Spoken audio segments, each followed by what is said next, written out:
All done this end, Jane.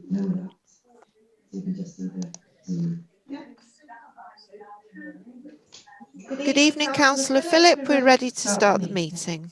Okay, thank you. Thank you, Jane. We are quorate, so I'll carry on with the litany. Good evening, Nosratha, everybody. Welcome to the meeting of the General Licensing Committee, which of course we're all attending remotely. My name's Philip Evans. I'm chairing the meeting this evening. In addition to committee members, we also have non-committee members, cabinet members and officers joining us to assist in our discussions. Can I check that everybody can hear me? It just shows, that's fine, thank you. Can I remind members that the meeting is being recorded and live streamed and will be available for viewing after the meeting. Should live streaming fail during the meeting, we will continue and a recording will be available through the Council's website following the end of our meeting.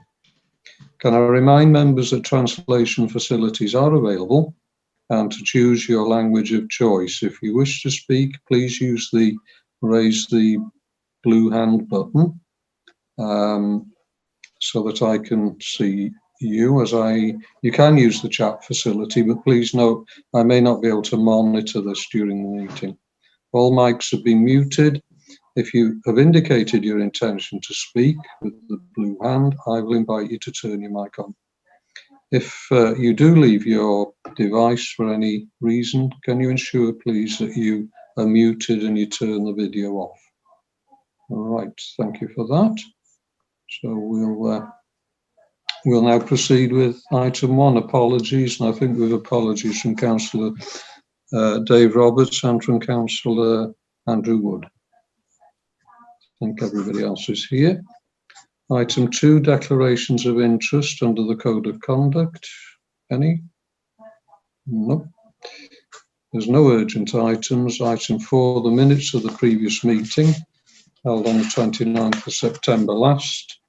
The minutes are there before you, pages 3 to 5 in your pack. Can I invite? I'll move them. I'll move the minutes. Second. Thank you, John. We'll take them page by page in case there's any questions. Page 3 and page 4, page 5. All agreed? Please yep. Show. Thank you. Item 5, Chairman's announcements. I've none to make. Item 6 is to consider the reports by the Head of Regulatory and Housing Services on the following matters. Firstly, the representation with regard to the change of the prohibited street designation to Consent Street for land on Vicarage Gardens, Conway. And there's a report and enclosures to be found at pages 6 to 30 inclusive on your report before you tonight. So, the report, I think, speaks for itself. I don't know if Officer Sam has anything to add or that. I don't think Matthew's with us, is he? No, I can't see Matthew here just yet. No, I have nothing to add at this time. Oh, you are here. Sorry, I don't have anything to add. I don't know whether Matthew has anything.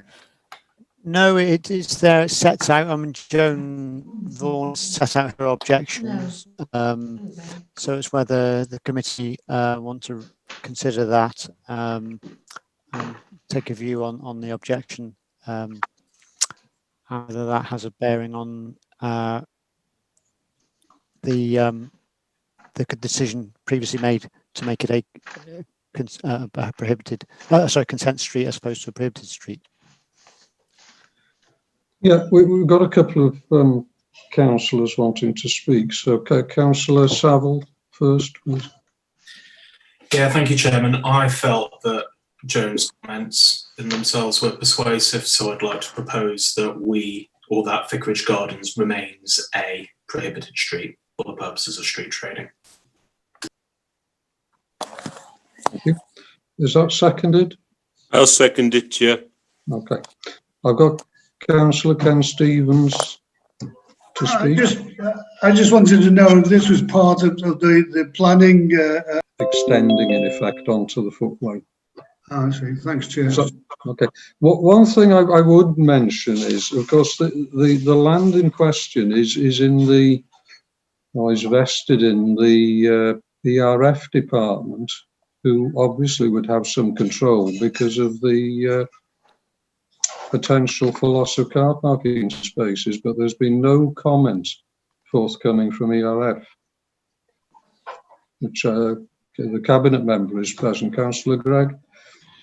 Yeah, to Mr. Chairman, it's a case of we want to see what happened with the street trading, and then we can look at it with a view.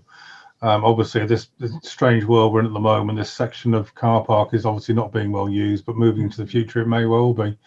But obviously, we wanted to see what this committee said first before we took any view on it. Okay, thank you for that clarification. Any other comments from members? I don't think there's anybody signalling to speak. No. So I've had a proposal from Councillor Saville, seconded by Councillor Squire, that we maintain the existing situation and that Vicarage Gardens remain a prohibited street for the purposes of street trading. Okay, so I'll take a vote on that. Do you want to roll call it, Jane? Yes, I will do. Thank you, Councillor Evans.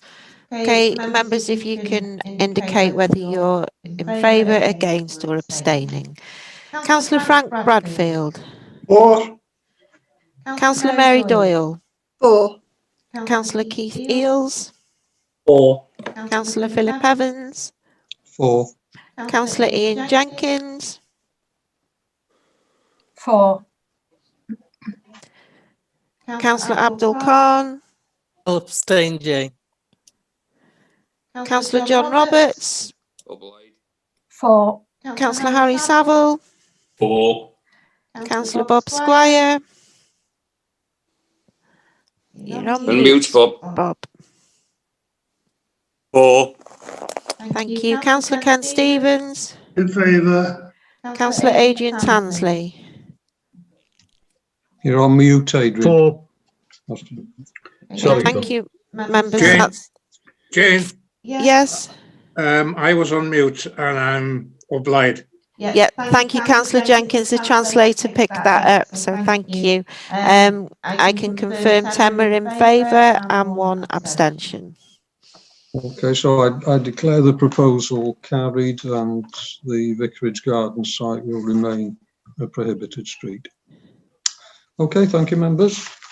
We'll move quickly on to the review of the executive vehicle and vehicle plate exemption policy, which again is a report submitted at pages 35 or 31 to 40 with the policy itself as it is on page 35 onwards. Sam, do you want to say anything on this? You're on mute, Sam. Can you hear me? Yeah. Sorry about that. Not unless anybody has any particular questions on the report that's been submitted.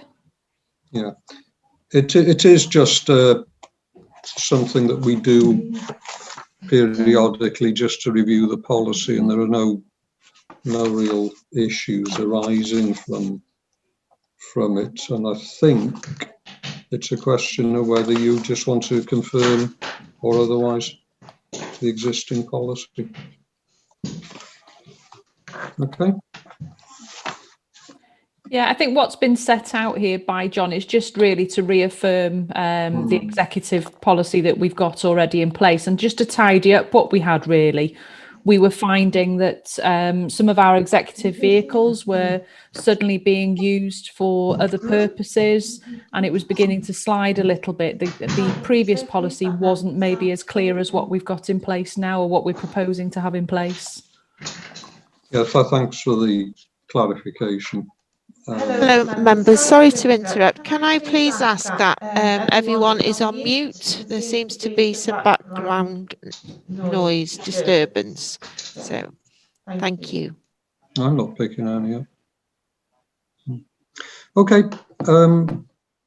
Would somebody like to propose we continue the existing policy? Yeah, I'll move it, Chair. That's I Bob, think seconded Councillor by, Harry. seconded by Harry? Councillor Frank. I think Councillor Harry wants to come in, Chair. Oh dear. Yes, Harry. Yeah, it's just a question really quickly.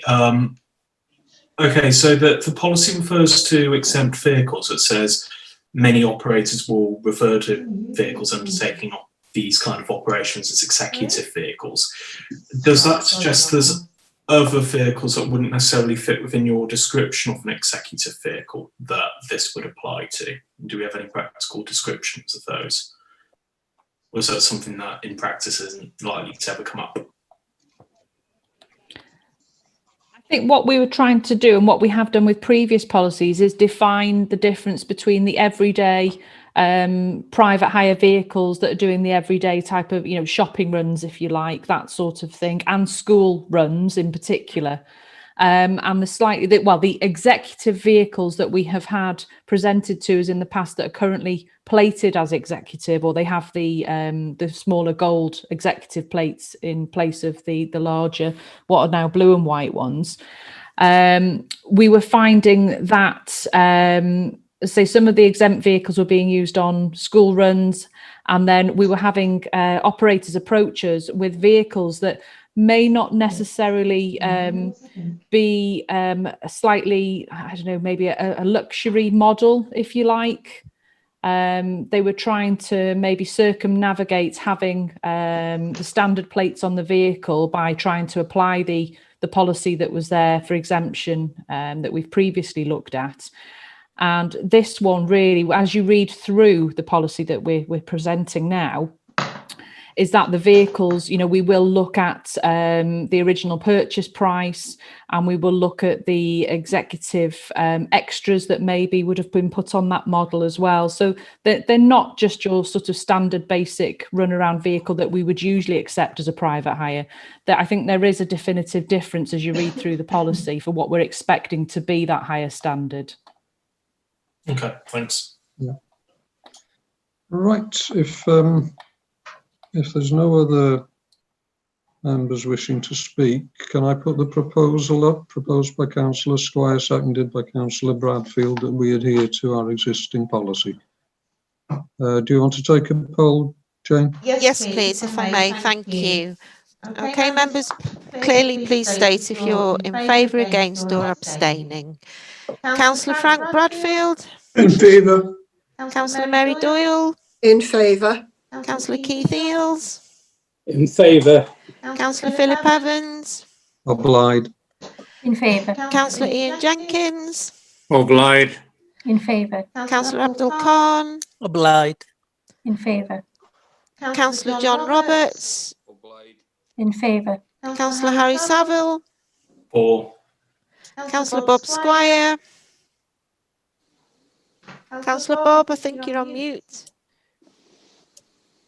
In favour. Thank you. Councillor Ken Stevens? In favour. And Councillor Adrian Tansley? In favour. Okay, thank you, members. That was carried. Okay, that brings us to well, yes, I'd formally declare that the proposal is carried and the policy will continue as printed. Can I thank everybody for their attendance and contributions this evening? Two particularly short meetings, it has to be said, and we hope that perhaps our next meetings will be a bit more meaty in some respects. Mr. Chairman, Chair. if I may, Sorry. will I be able to just say a few words on the Vicarage Gardens, just for information? Well, we've dealt with. You have dealt with it, yes. Well, we've dealt with it, and I've closed the meeting formally. Yeah, Chairman. that's fine. I have a question, Chair. Can I ask a question? I've got in my Yeah. diary a training session on Wednesday this week, or Thursday, sorry. Is it? I just got Skype. Does anybody else know anything about this? No. Sam, maybe? I think it's come from, I thought it came from John. We are still recording, members. Okay. Perhaps Councillor John, we can speak tomorrow morning. Fine, no problem. Okay, thank you. It may be something that's come from one of these bodies that put training on, John, and it's gone into your diary somehow. But Okay. we haven't formally booked any training. Thank you very much. Okay. Thank you all. Good night. Good night. Good night. Good night, Thank you, Chair. members. Good night, Chair. Good everybody. night. See you, Ken.